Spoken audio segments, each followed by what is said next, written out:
бүхэн өнөөдөр хичээлдэр тавтан боллоо. Өнөөдөр хичээлдэр бид нэр present continuous tense буюу одоо үргэлжилж буй цагийг үзэх болно. За энэ цагийг монгол хэл рүү орчуулах юм бол аз олж монгол хэлээр яг адилхан байдаг. Жишээлбэл бид нэр би бичлэг хийж байна гэж ярих юм бол энэ цагийг ашиглана. Одоо үргэлжилж буй цаг гэдэг нь ямар утгатай юм бэ гэхээр чинь би ямар нэг юм яг одоо хийж явах хэвээр би яг одоо бичлэг хийж байна. Тэгээд энэ эхэлсэн буюу дуусаагүй үйл явдал байх хэвээр. Тэгэхээр чинь би бичлэгээ хийгээд эхэлсэн үү? Эхэлсэн, дууссан уу? Дуусаагүй. Тэгээд энэ үйл явдал нь яг одоо болж байна уу? Яг одоо болж байна. Тэгэхээр чинь би энэ цагийг ашиглах болно. Өөр жишээ гэх юм бол чи юу хийж байна гэж ярих юм бол бас энэ цагийг ашиглах болно. Чи хинтээ уулзаж байгаа юм бэ гэж ярих юм бол бас энэ цагийг ашиглана. Яг тэгвэл яг одоо болж байгаа үйл явдлыг асууж байгаа. Нөгөө хүмүүстэй уулзаад эхэлсэн үү? Эхэлсэн, дууссан уу? Дуусаагүй. Тэгэхээр чинь одоо үргэлжлэж буй цаг гэдэг нь угаасаа нэгэндээ орцсон байт юм аа. За. Энэ цаг хоёрхан дүрмтэй. Нэгдүгээр дүрм. Би үргэлж am is are энэ гурван аль нэг нь заавалчгүй ашиглах ёстой. За. Am is are монгол хэл рүү орчуулахдаа байна буюу байгаа гэж орчуулагдана. За. Тэгээд хоёрдугаар дүрм рүү оръё. Хоёрдугаар дүрм. Би үйл үгийн араас үргэлж ing залгах ёстой. Хизээж ing-ийг мартаж болохгүй. За, тэгэхээр чинь одоо монгол хэл рүү ing-ийг ингээд орчуулах юм бол, махчилж орчуулах юм бол J буюу ч үсгээр орчуулагдах болно. Тэгэхээр чинь би хийж байна гэх юм бол монгол үгийнх нь J үсгээр дуусч байгаа. Хийж гэдэг. Тэгээд эцэст нь байна гэж ярина. Би хийж байна гэх юм бол монгол хэлтэй яг адилхан бид нэр ч гэсэн байна эсвэл байгаа гэдэг үгийг ашиглах хэрэгтэй байдаг. Өөрөөр хэлбэл am-аар монгол хэл дээр мартах юм бол англи хэл дээр am-аар мартах юм бол монгол өгүүлбэр нь би хийж гэж дуусчих байгаа байхгүй юу? Байна гэдэг үгээ мартна гэсэн үг. Би бодож байна гэж хэлж байгаад am-аар мартах юм бол би бодож гэдэг өгүүлбэр дуус болчихно. Тийм учраас монгол хэл дээр буюу англи хэл дээр угаасаа энэ гурыг мартаж болохгүй. Монгол хэл дээр энэ хоёрыг мартах юм бол утгагүй болно. За, тэгэхээр чинь одоо энийг ингээд жишээ өгүүлбэрүүд дээр харъя. Бүх эзэн бие дээр ингээд эрг, сөрөг буюу асуултын гурван төрлийн өгүүлбэр хүмүүс хоорондоо харьцдаг. Чи тоглож байна уу гэж асуух юм бол энэ. Are you playing гэх юм бол нэг бол эрг өгүүлбэр. Тийм ээ, би тоглож байна гэх юм бол yes, I am playing. За, сөргөөр ярих юм бол чи тоглож байна гэх юм бол үгүй, би тоглоогүй байна гэх юм бол I am not playing гэж ярих болно.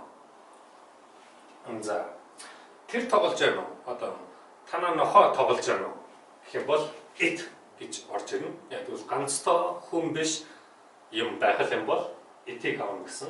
Тэгэхээр чинь is it playing гэж асуух юм бол тийм ээ. Манай нохоо тоглож байна гэх юм бол our dog is playing. Эсвэл манай нохоо тоглож байна гэх юм бол it is not playing байх болно.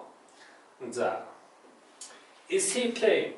Тэр эрэхтэй тоглож байна уу гэх юм бол тийм ээ, тэр тоглож байна. He is playing. Тэр тоглоогүй байна. He is not playing гэх мэт. Эмэгтэй хүн ганцтай тэр тоглож байна. Тэр тоглоогүй байна. Тэр тоглож байна уу? За, тэд нар тоглож байна уу? Тэд нар тоглоогүй байна. Тэд нар тоглож байна. Тэд нар тоглоогүй байна. Буюу тэд нар тоглож байна уу гэсэн үйлдвэрүүд нь юм да. Тэгээд бид нар тоглож байна. Бид нар тоглоогүй байна.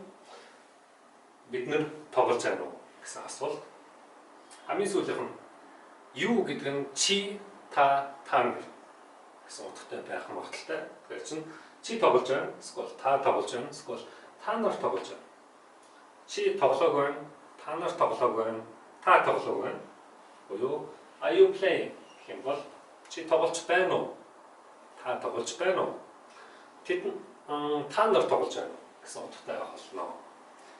За, Тиймээс энэ гурван игнэ энэ загварыг л ойлгочих юм бол энэ цаг ер нь айгүй асуудалгүй болох болно.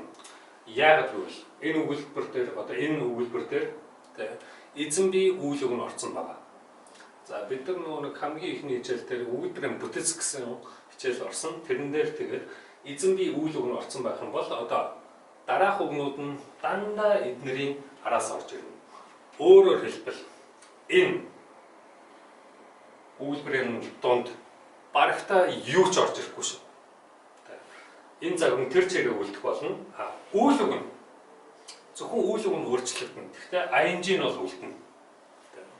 Би хийж байна гэх юм бол I am doing. Би зааж байна гэх юм бол I am teaching. Би уншиж байна гэх юм бол I am reading. За үгүйсэх юм бол би унтааг байна гэх юм бол I am not sleeping байх болно. Тэгэхээр би сакс тоглож байна гэх юм бол сакс гэдэг нь одоо тусгатхан болохоор өгүүлбэрийн бүтцийн дагуу I am playing basketball байх болно. За би сургууль дээр сакс тоглож байна гэх юм бол I am playing basketball at school. Тэгээд хамгийн сүүлд нь энэ өгүүлбэр дээр одоо цаг хугацаа оруулж байна. Би яг одоо сургууль дээр сакс тоглож байна гэх юм бол I am playing basketball тусгатхан. Тэгээд дараах нь сургууль дээр гэх юм бол at school. Тэгээд цаг хугацаа нь хамгийн сүүлд орж ирнэ. Right now гэх юм бол өгүүлбэр бүрэн байх болно. Тэгэхээр чинь I'm playing basketball at school right now гэх юм бол би яг одоо сургууль дээр сакс тоглож байна. За тиймээс та бүхэн энэ гурван загварыг ойлгочих юм бол энэ цаг дээр ямар ч асуудалгүй болчих болно гэсэн. Би гэрийн даалгавраа хийж байгаа гэх юм бол I am doing my homework гэж болно. За би гэртээ гэрийн даалгавраа хийж байгаа гэж ярих юм бол I am doing my homework at work. Эсвэл at home. За одоо тусгатхан гэдэг юм дандаа энийхэн ард ор. Энэ загварын ард нь орж ирнэ. Тэгээд тусгатхан байхгүй байршлах юм бол би гэртээ тоглож байгаа гэх юм бол I am playing at home гэх. Энэ хоёрын урд нь юу ч орж ирэхгүй шүү. Яг энэ загвараар өгүүлбэр өөрөөр хэлбэл энэ цаган дээр ярих юм бол өгүүлбэр дандаа энэгээр эхэлнэ. Юу өөрчлөгдөх вэ? Тэр чинь зөвхөн үйл үг нь л өөрчлөгдөнө. Бус юм нэг дан хэвээр өгүүлэх болно. За асуултын өгүүлбэр дээр нэг онцлог байна. Тэр нь юу юм бэ гэхээр чинь би өмнөх хичээл дээр асуултын үгнүүд үзсэн. Тэр асуултын үгнүүд нь дандаа асуултын өгүүлбэрийнхаа өөрөөр хэлбэл энэ загварын урд нь орж ирэх шүү. Жишээ чи юу тоглож байгаа юм гэх юм бол what are you playing?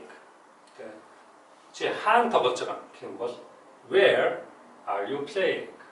Та бүхэн анзаарсан баг энэ нь ерөөсөө өөрчлөгдөхгүй асуултын үгнүүд нь л орж байна. Чи хаана тоглож байгаа юм гэх юм бол where are you playing? Чи энтэй тоглож байгаа гэх юм бол with whom are you playing? За тэгээд чи хэдээр тоглож байгаа гэх юм бол for how much money are you playing? Тийм учраас энэ гурван нэрөөсөө өөрчлөгдөхгүй. За харин та бүхэн өнөөдрийн хичээлдээ анхаарал хандуулсанд баярлалаа. Дараагийн хичээл хүртэл баяртай.